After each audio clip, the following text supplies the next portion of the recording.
Setelah project selesai 2 tahun, 3 tahun, Anda akan dikembalikan ke organisasi yang lama. Jadi bisa dibilang no home after project close karena projectnya sudah dibubarkan. Pada bentuk company-company seperti engineering, procurement, construction, atau kalau pengalaman saya pernah involve di project global di Asia, biasanya dia tidak balik ke organization, tapi Anda akan di sweep off ke project yang lain. Oke. Disadvantage juga ialah difficult to maintain high level of contracting expertise. Karena biasanya akan sangat meticulous, jadi duplication of expertise and inefficient use of resource. Karena kalau misalnya Anda perusahaan tersebut punya 7 project running, berarti mereka punya 7 procurement department yang punya in term of capability satu sama lain sama. Little standardization of contracting process. Karena masing-masing project punya kekhususan sendiri, umumnya nggak punya standar yang pasti. Mereka hanya akan punya general template, tapi tidak punya yang bisa digunakan ke 7 project tersebut. Oke. Kalau ada yang mau ditanyakan, feel free to interrupt ya.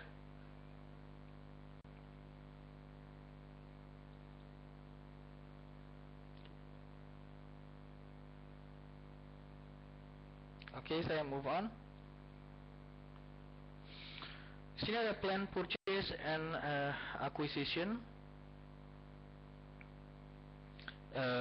Sorry kalau terlalu kecil, nanti bisa diupload oleh admin ya. Ini ada basically kalau di PMBOK di setiap stage itu pasti akan ada 3 tahapan. Ada input, tools and technique, dan output. Jadi yang menjadi bagian input,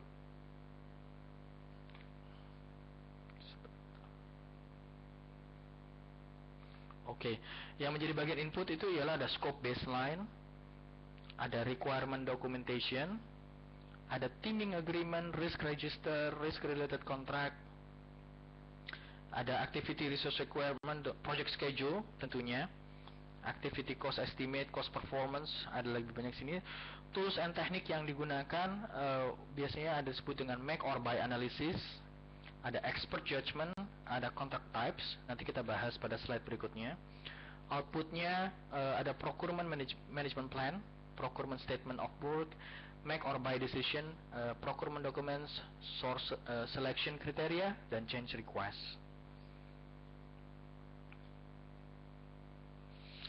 Ini yang salah satu tool ialah make or buy analysis.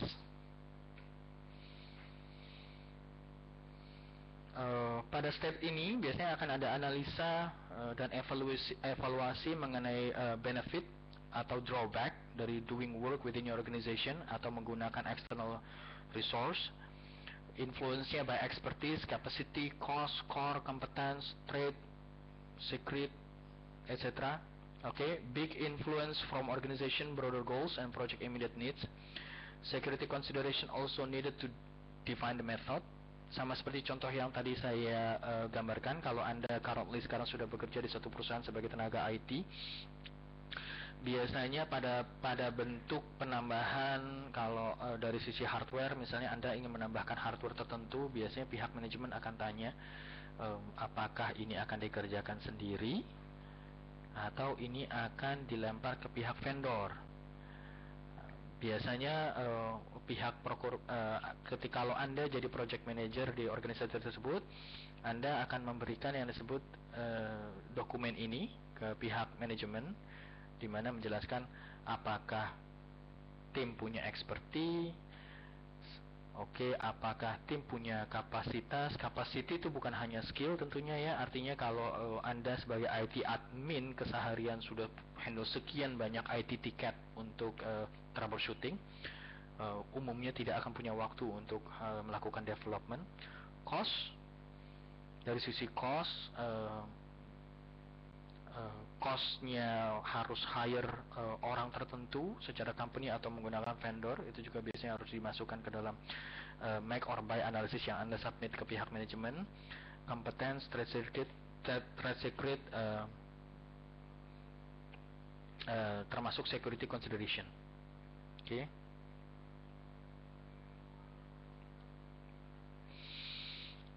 Ini kontrak types yang umumnya dikenal di project management, dan ini yang kalau Anda kebetulan involved di procurement mungkin ada beberapa yang lebih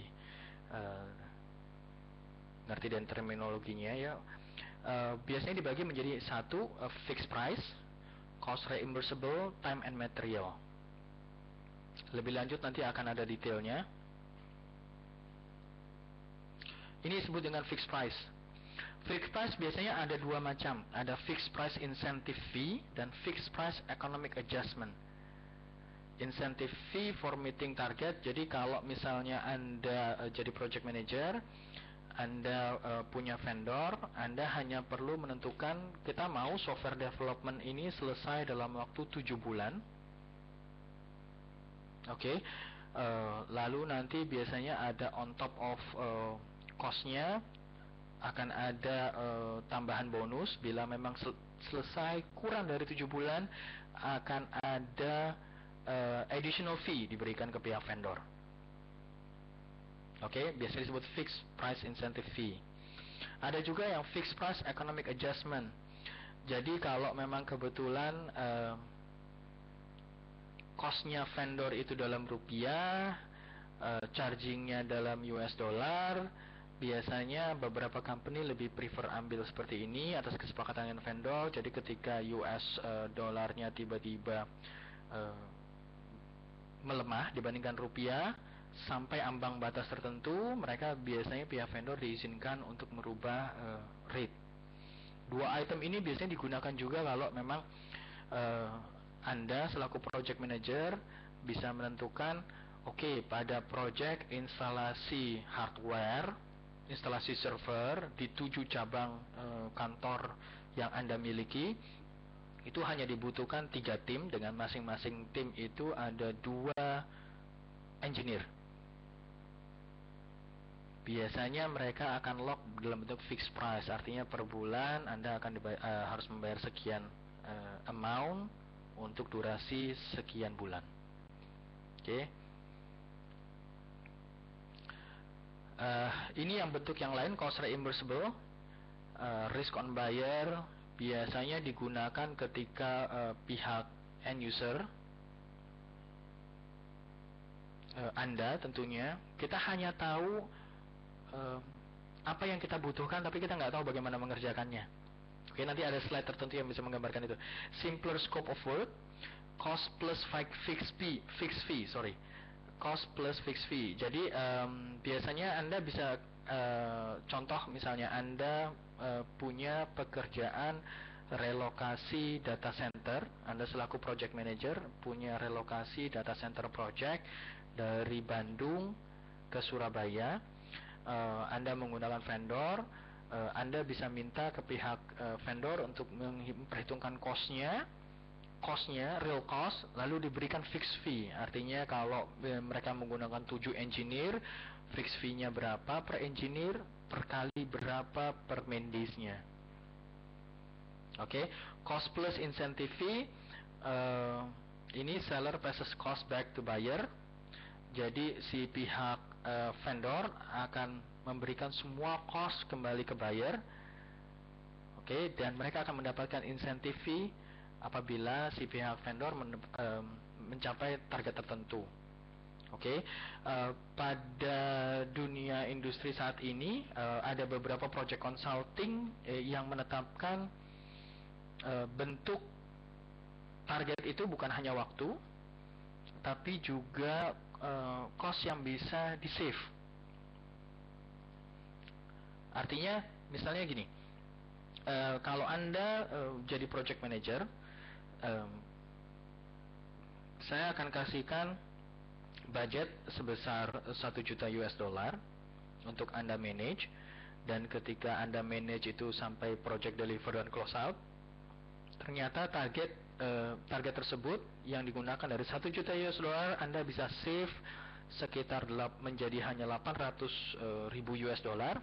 Biasanya ada beberapa konsultan yang akan punya arrangement tersendiri, di mana 200 yang berhasil di save pada project tersebut akan ada sebagian yang dibayarkan ke pihak vendor. Itu yang disebut dengan incentive fee.